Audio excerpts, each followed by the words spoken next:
ईदी अमीन।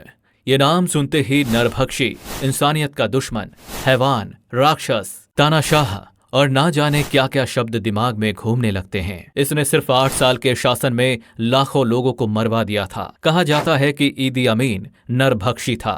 वो इंसानों का खून पीता था और उनके मांस को खाता था। ये वही क्रूर शासक था जिसने सत्ता संभालते ही अल्लाह का आदेश बताकर सैकड़ों साल से रह रहे भारतीयों को तुरंत देश छोड़ने का आदेश जारी कर दिया था। इसके लिए ईदी अमीन ने भारतीय समुदाय को सिर्फ 90 दिन का ही समय दिया था। जरा सोचिए, जिन लोगों ने बरसों से जी तोड़ मेहनत करके पाई पाई जोड़ी हो, घर बनाया, आजीविका के लिए बिजनेस शुरू किया, जब उन्हें वो जगह ही नहीं बल्कि देश छोड़ने को कहा गया होगा, तब उनके दिल पर क्या गुजरी होगी। इनमें से अधिकतर भारतीय ब्रिटेन में जाकर बस गए, बाकी के कई स्वदेश लौट गए और दूसरों ने अन्य यूरोपीय और आसपास के अफ्रीकी देशों में शरण ली। अर्ली डेज ऑफ ईदी अमीन।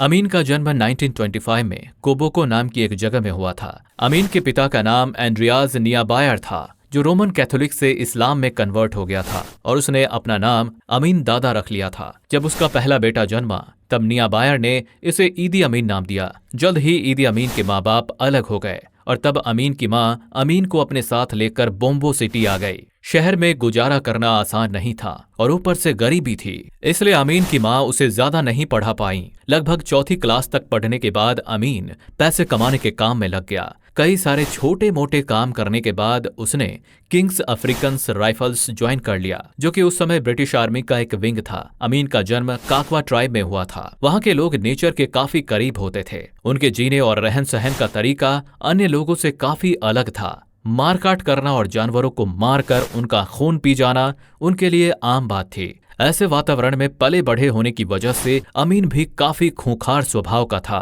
1946 में इसने आर्मी ज्वाइन की, जहां इसे एक सहायक रसोइये के तौर पर काम मिल गया। इसने अंग्रेजों के खिलाफ बहुत वफादारी दिखाई। इसका क्रूर स्वभाव देखते हुए अंग्रेजों ने इसे आर्मी की ट्रेनिंग देना शुरू कर दी। अंग्रेजों को लगा कि एक लोकल आदमी जो अपने देश के लोगों के लिए इतना क्रूर है, वो इस आर्मी में एक सोल्जर के रूप में इनका काम अच्छे से करेगा। Kings African rifles British army का वो हिस्सा था जो ब्रिटिश शासन के खिलाफ हो रहे विद्रोह को रोकता था।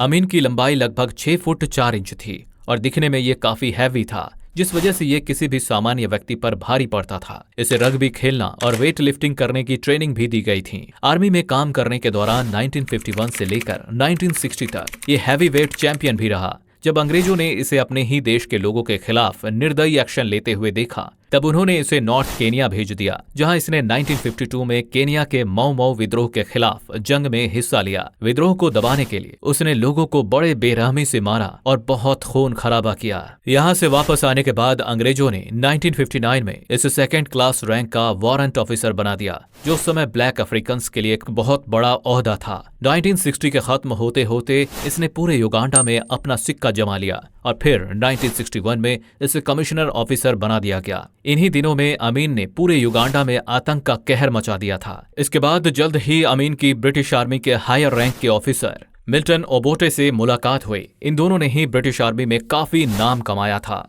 इस वजह से इनकी लॉयल्टी पर अंग्रेजों को अंधा विश्वास था। हायर रैंक के ऑफिसर होने की वजह से इन दोनों ने सोने और हाथी के दांतों के साथ साथ ब्रिटिश गन और कारतूसों की स्मगलिंग शुरू कर दी थी। इससे इन दोनों ने काफी सारा पैसा कमाया। जब अंग्रेजों को उनके कारनामों के बारे में पता चला, तब तक काफी देर हो चुकी थी, जब युगांडा के लोग अपनी स्वतंत्रता के लिए सड़कों पर उतर आए थे। और इसी बात का फायदा उठाते ही ओबोटे ने अपने आप को युगांडा का प्रेसिडेंट घोषित कर दिया। ईदी अमीन आफ्टर इंडिपेंडेंस ऑफ युगांडा।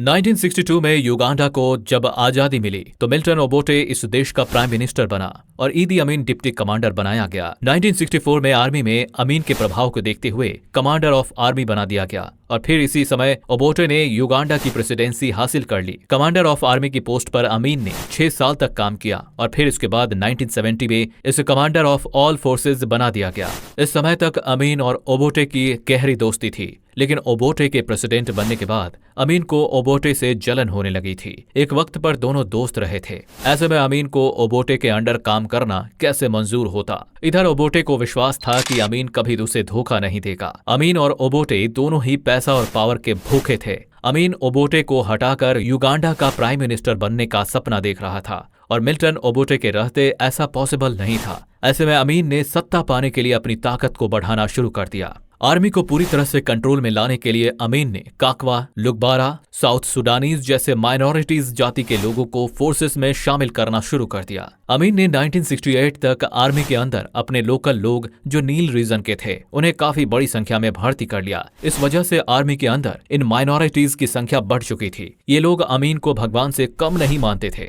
इसके बाद 1969 में अमीन ने ओबोटे पर जानलेवा हमला करवाया, लेकिन यह जानलेवा हमला असफल रहा और ओबोटे सतर्क हो गया। इस हमले के बाद ओबोटे ने अमीन को commander of the all armed forces के पद से हटाकर commander of the Uganda army के पद पर डिमोट कर दिया। इस फैसले ने अमीन को और ज्यादा खूंखार बना दिया। डिमोशन के बाद अमीन आर्मी में रहते हुए आम जनता के बीच में जाकर ओबोटे सरकार के खिलाफ भड़काने का काम करने लगा और आम जनता का मसीहा बन बैठा। 25 जनवरी 1971 को ओबोटे सिंगापुर में हो रहे कॉमनवेल्थ समिट मीटिंग को अटेंड करने गए थे। इधर अमीन ने एक तख्ता पलट कार्रवाई द्वारा सत्ता पर कब्जा कर लिया। अमीन के वफादार सैनिकों ने युगांडा में घुसने के प्रमुख रास्ते एंटेब इंटरनेशनल एयरपोर्ट सील कर दिया तथा कंपाला पर कब्जा कर लिया। सैनिकों ने ओबोटे के निवास को घेर लिया और उसके प्रमुख मार्गों को अवरुद्ध कर दिया। अमीन ने रेडियो युगांडा के एक प्रसारण में ओबोटे की सरकार पर भ्रष्टाचार तथा लांगो के क्षेत्र में विशेष व्यवहार का आरोप लगाया। रेडियो प्रसारण के बाद कंपाला की गलियों में भीड़ में उत्साह और खुशी की लहर दौड़ गई, लेकिन भीड़ को यह अंदाजा नहीं था कि आज के बाद ये खुशी उन्हें कभी नहीं मिलेगी। तख्ता पलट के एक सप्ताह के बाद 2 फरवरी 1971 में अमीन ने खुद को युगांडा का राष्ट्रपति और सभी सशस्त्र बलों का प्रमुख commander, army chief of staff तथा चीफ ऑफ एयर स्टाफ घोषित कर दिया। युगांडा आफ्टर ईदी अमीन।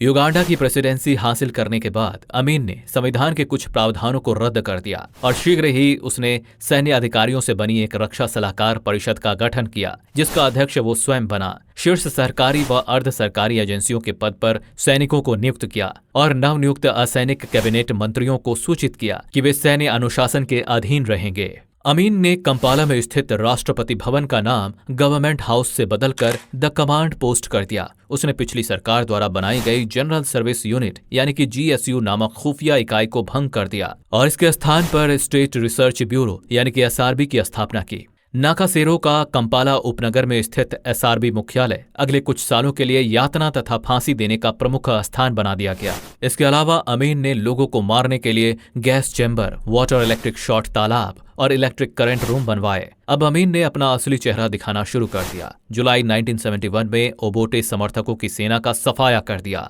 जो कि मुख्य रूप से अछोली तथा लांगो जातीय समूहों से संबंधित थी। समर्थकों को इतनी बेरहमी से मारता, काटता और उनकी डेड बॉडी के साथ घंटों घंटों बिताया करता था। 1972 के प्रारंभ तक लगभग 5000 अछोली व लांगो सैनिक तथा इससे कम से कम दुगुनी तादाद में नागरिकों को मार दिया और क्रूरता की सारी सीमाओं को पार कर दिया।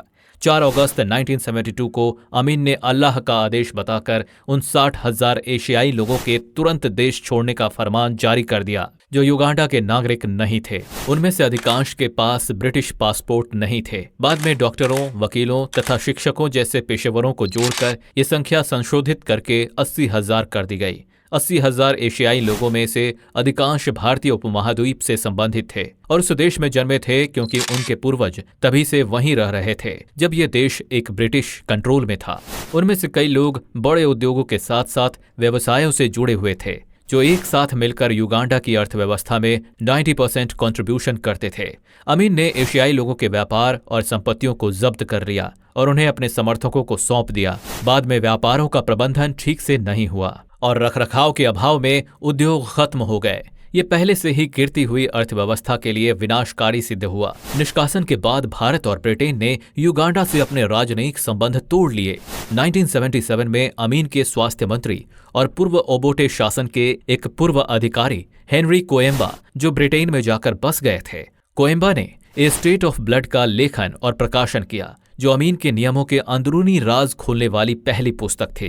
1978 तक अमीन के समर्थकों और करीबी सहयोगियों की संख्या में काफी कमी आ गई थी और वर्षों से उपेक्षा और दुरुपयोग की वजह से अर्थव्यवस्था और बुनियादी ढांचों के ढहने के कारण उसे युगांडा के भीतर आबादी के बढ़ते असंतोष का सामना करना पड़ा। उसी वर्ष के नवंबर में अमीन का उपराष्ट्रपति जनरल मुस्तफा अदरीसी एक कार दुर्घटना में घायल हो गया और उसके वफादार सैनिकों ने बगावत कर दी। अमीन ने विद्रोहियों के खिलाफ एक सैन्य टुकड़ियां भेजी जिनमें से कुछ तंजानिया की सीमा में घुस गए थे। अमीन ने तंजानिया के राष्ट्रपति जूलियस न्येरेरे पर युगांडा के खिलाफ युद्ध छेड़ने का आरोप लगाया और तंजानिया के क्षेत्रों में आक्रमण का आदेश दे दिया और औपचारिक रूप से सीमा पार कगेरा क्षेत्र के एक खंड पर कब्जा कर लिया।